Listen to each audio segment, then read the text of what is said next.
Hello everyone and welcome to another SkaredCast video. This week I'm going to Miniwargaming. I'm playing an entire week worth of games before the new year. I'm going to learn how to play Necromunda, be on stream with the Mountain Miniature Wargaming, and play Horus Heresy. So let's dive into my entire week, how I learned, what I learned about Necromunda, things that I enjoyed. Let's take a look at my week at Miniwargaming.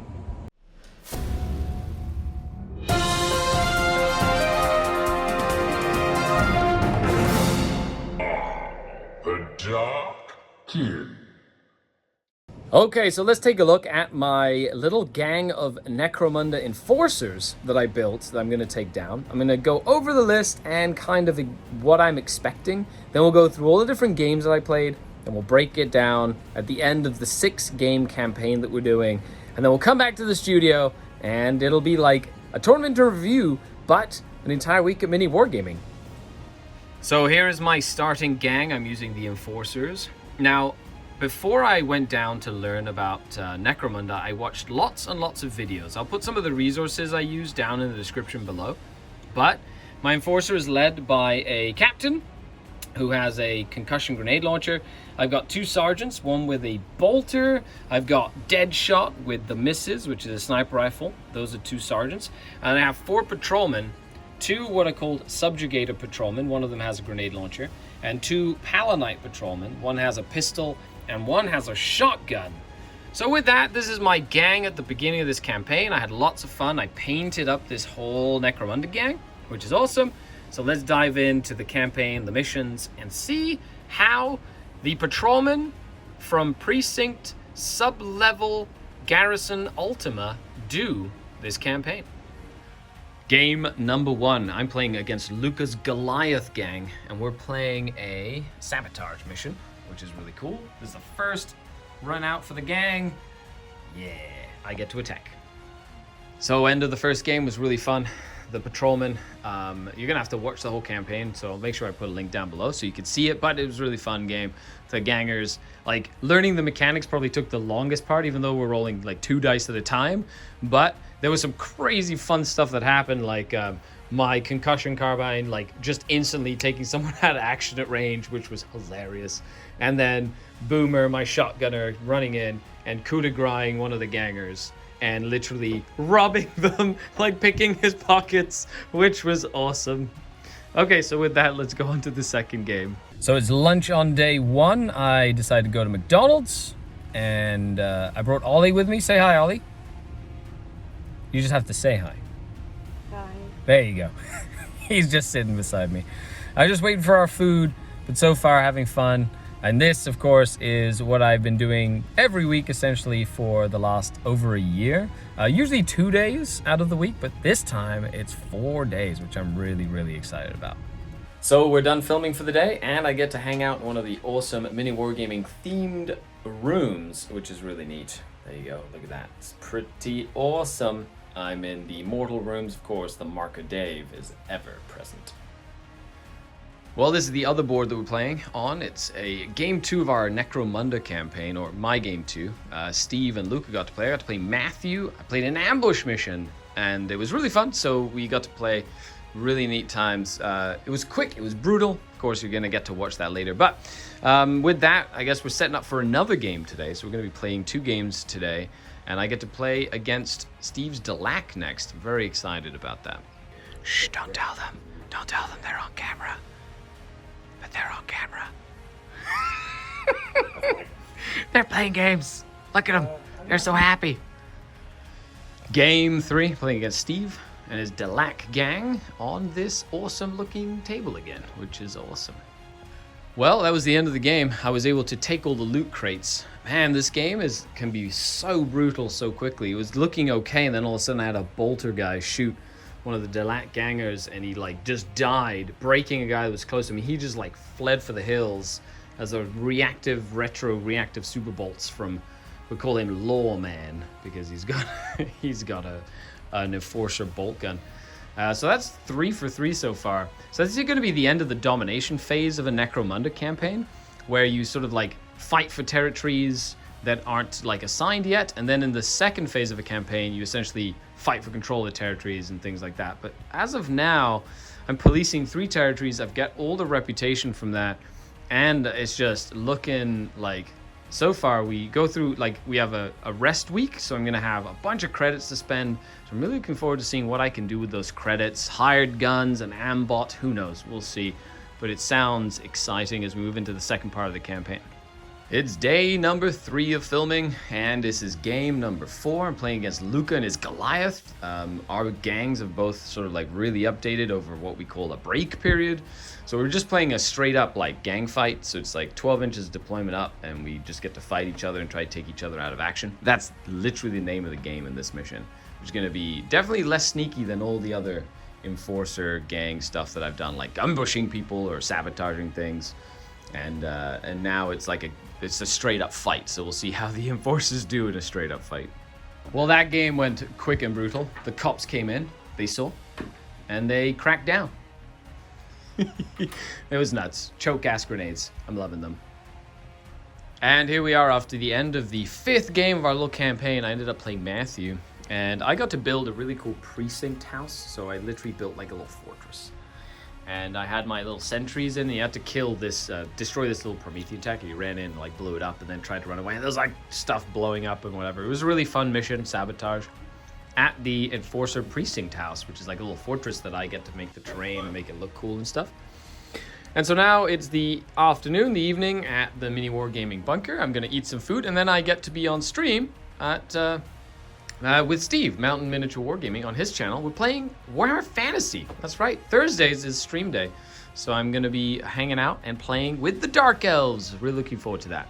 So let's hop on over. Well, now we just had a game of Warhammer Armies Project, which was awesome. I played the Dark Elves, Luca played the Ogres. There was a stream set up. We did all that stuff here. It's late at night. Right, Luca? Yes, sir, it is. It's a good time. It's like 8:30 or 8:45. Yeah, it's like almost 9 o'clock. Yeah. So it's time to go to bed. I've been up since in the morning, playing games all day. It's 9 p.m. You guys might not believe it. Yeah. But it is exhausting. It is very tiring. Games all day. It is. So 2 games of Necromunda and a live stream game, which is interacting with everybody, which is really fun. I'll put a link down to the game down below so you can go check it out, and check out Steve's channel if you haven't already. Okay, so 1 more sleep, and then tomorrow, more games. Yeah, 1 more day of my week at Mini Wargaming filming stuff. It's Friday, we're hanging out, we're getting ready to play some games. And I get to play in my precinct again. It's gonna be my precinct shortly. Ah, that's what Steve says. Anyway, let's get to the game. And here we are at the end of the game. The Delac gang moved up. I broke a flank, and the Swift Justice was crushed them. So that was it. That's been literally a full week of gaming and playing Necromunda and whatnot. Let's take a quick look at my finishing Necromunda list. Things I learned, things I liked, things I didn't like. Let's break it down and see, what it is about this game that I found so appealing. And after 6 games, here is my Enforcer gang. Now, first and foremost, I had such a fun time painting all of these and bringing them to life. Of course, the Mini Wargaming bunker, they had a few that I could have used, which was great. But I really wanted to kind of use my own. I went for that classic yellow Enforcer look. I had a ton of fun painting them. It was really nice to give them all names and to sort of follow their development as the game went on. So let's kind of dive into it, and I'll talk about each one and their gear and what I liked and what I didn't like and stuff like that. So we'll start with Cap, the Palanite Captain. Now, keeping him in a Palanite was pretty good. Means that I didn't need to take a bunch of subjugators and could keep them cheap. I did give him a shock stave. I think that might be a shock baton, but I think the shock stave is the best, so that's what he was equipped with. It's a versatile weapon, didn't use it very often. I mainly used him for the concussion carbine, which was a great weapon. Then we had my 2 sergeants. We had Deadshot, who started with his sniper rifle, eventually upgraded to have a infrasight, and I went to the market and got him a cool scanner skull, which was really neat. He was awesome. I loved Overwatch. It allowed me to, essentially make sure that my opponents had to be careful as to where they did activations and whatnot, and I thought that was really, really important. And so he was great. Loved him. So don't forget Deadshot and the misses, because she can see through everything. The Lawman, probably the workhorse of this entire campaign, was my Palanite Sergeant with an Enforcer bolt gun. He did so well. He was incredible. He leveled up twice over the course of 6 games. He just kept on taking people out of action. That quick shot with the bolter, allowing him to fire twice, was incredible. Then we have 2 series of patrolmen. We had the Palanite patrolman. So we had Trooper 99, who never gained a nickname. We had Trooper 75 that ended up becoming Dum Dum because he loved using Dum Dum rounds. Very useful. They were like the cheapest parts of my crew, but they were able to do actions and things, and they were really good. And then we had Boomer. Boomer was the guy with the shotgun, the Enforcer shotgun. He was also a workhorse, almost as much as the Lawman, and really loved that Enforcer shotgun. That template weapon is no joke. In one game, he literally won me the entire game by like pinning an entire flank by himself, which was incredible. And then we have the iconic troopers with shields, and of course Knock Knock, who ended up coming later in on the campaign. So we do have Blaster. He was a subjugator patrolman with a grenade launcher and a shield. He was really good. He didn't really need the shield. I need to build a couple of subjugators with no shield, just with grenade launchers, I think would be really useful. So that was Blaster. Then we had Knocker. He had a shock stave, which he never used. So in retrospect, I don't buy the shock stave at the start of a campaign. He used it maybe once in 6 games. So, you know what? He just needed to be there to be like a body in the way and to use a shield. And last but not least, Knock Knock. Very, very expensive, coming in at like 200 points with the hardened flak armor. However, that chem or the choke gas grenades, absolutely incredibly brutal. Didn't use it once for that, but the choke gas. I'm pretty sure you can give choke gas to like the regular grenade launchers, but it was cool to have the option of a cool ram attack, you know, in close combat or to do mission objectives and things like that. But all in all, this little gang did great, and that is the story of the Enforcers, and it is a Precinct SGU, that's sub-level Garrison Ultima, which is what we have here. So that is what I learned. I'm really enjoying Necromunda. It's a great game if you haven't tried it already. We're using the most updated rules are actually FAQ'd for like pre-game, post-game stuff on the GW website. It was really confusing to find all the tactics cards. That was the only complaint I have, is like there's so many tactics cards everywhere, and it's like, well, where do you find them? What is allowed? What isn't allowed? The missions were great. Something I found is you have to be relatively flexible with stuff that isn't necessarily super clear when you're playing the game. But that's the thing about Necromunda. It's more about rolling dice, having a good time. And because it's a single dice roll at a time, you never know what's going to happen. Okay, so I'm almost done here for the day. I've got one more game, and it is Friday. We're going to play some Horus Heresy with Steve. And then the last game of the day, I get to play Alpha Legion, playing as the Ultramarines. We played like an ambush mission. They're in the middle, and I'm essentially attacking them. Really fun times for the last game of the week.